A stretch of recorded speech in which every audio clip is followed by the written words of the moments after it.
चाषी केन्द्रापड़ा जिले में आज खोलिला धान मंडी कमधर स्थित आरएमसी कार्यालय परिसर में जिलास्तरीय मंडी को केन्द्रापड़ा विधायक गणेश्वर बेहेरा और जिलापाल उद्घाटन कर चलित वर्ष जिले में मोट 123 कृषि प्राथमिक समवाय समिति माध्यम धान क्रय कर चलित ऋतु में केन्द्रापड़ा जिले में 44,016 जन चाषी धान बिक्री नाम पंजीकरण कर प्रथम पर्यायर 58,000 मेट्रिक टन धान क्रय लक्ष्य रखा ऑनलाइन टोकन पाइथिबा चाषी प्रथम पर्यायर निज धान बिक्री करेंगे।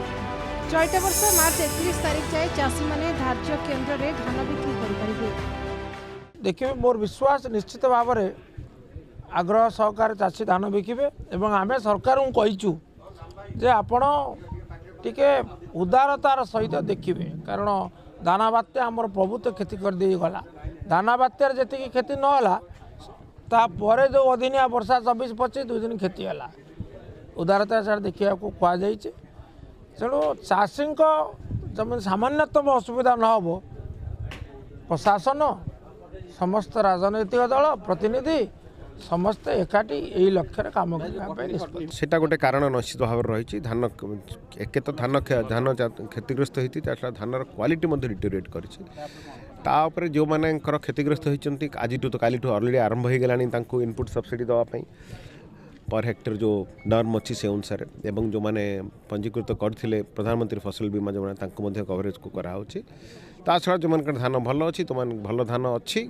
सबू तो क्षतिग्रस्त होनी जी भी क्षतिग्रस्त होती तार तो निश्चित भाव में सरकार को सहायता पाइबे जो मान भल अच्छी से धान किणा किसी असुविधा नहीं। धार्य बार में सका 8 टा दिन 2टा मध्य चाषी मैंने धान बिक्री करेंगे।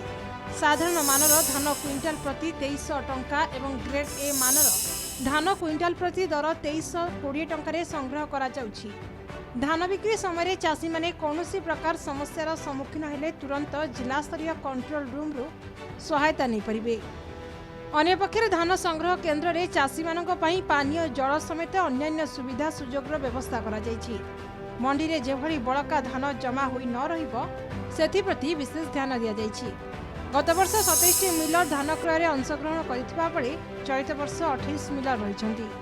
वर्ष आमे प्रथम ये नुआ सरकारंकर नुआ नीति अनुसार धान दबाकू आनीचु एवं जदि प्रकृत में सेया है ताले चाषी ए सारा ओडिशार चाषी जो मूल्य वृद्धि होती से चाषी माने बहुत आनंदित। इन्स्योरेंस कंपनी चाषी सहित खेल खेलुची जहाद्वारा कि चाषी असंतोष घोर असंतोष प्रकाश करचंती इन्स्योरेंस कंपनी उपरे एणु इन्स्योरेंस कंपनी जमती चाषी ठारू धान ग्रहण करिबो एवं ताकू जेभली से जो 7टा पॉइंट रखिचंती काटिया पाई जदि न काटंती ताहले चाषी उपकृत हो पारिबे।